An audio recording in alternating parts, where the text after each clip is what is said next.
Saan makikita ang mga nakalimutang password sa iyong cellphone? Sa dami-dami ng apps or accounts natin sa ating cellphone, madalas o karamihan sa atin mga idol, ay nakakalimutan ang mga password na ginawa o ginamit natin sa isang application or account. Kaya ang ending, minsan hindi na natin ito nabubuksan o kaya naman ay kailangan natin itong i-forgot password para mapalitan ng panibagong password. Pero ang di natin alam mga idol, may paraan pala para malaman o makita ang mga nakalimutang password ng ating mga application o Google account dito sa ating cellphone. Kaya kung gusto mo ring malaman mga idol, tapusin mo itong video hanggang dulo. Pero bago tayo magpatuloy mga idol, kung bago ka pa lang dito sa aking channel, ay paki-like and subscribe naman mga idol.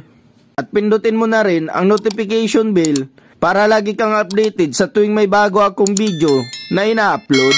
Tara, simulan na natin!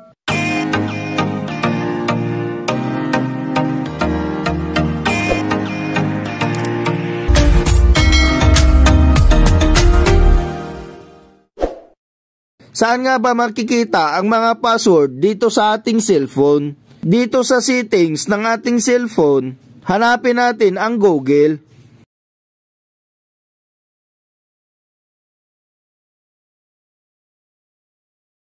At pindutin itong manage your Google account.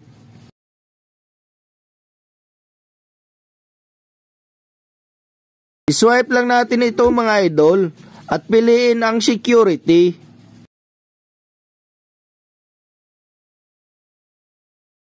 Then scroll up lang natin mga idol at hanapin ang password manager.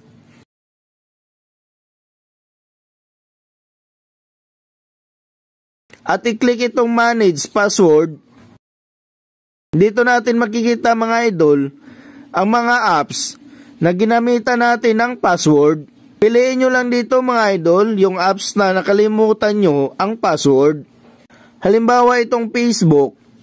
Tap nyo lang ito mga idol para makita natin ang password na ginamit natin dito.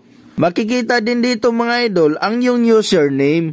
At para ma-view ang password, pindutin nyo lang itong icon na mata o mata yung sign mga idol.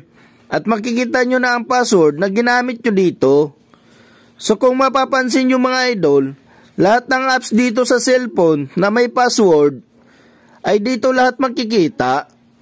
Kaya mga idol, hindi na natin kailangan mag-reset ng password. Every time na nakakalimutan natin ang ating mga password, kasi pwede natin siyang makita mismo dito sa ating cellphone. So yun lang muna ulit mga idol. Sana ay may natutunan ulit kayo at makatulong sa inyo itong aking video ngayon. Sa mga kagaya kong lagi-lagi nakalimutan ang password, ito na mga idol ang solusyon sa ating problema.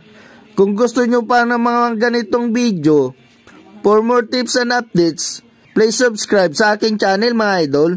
Salamat sa panunood.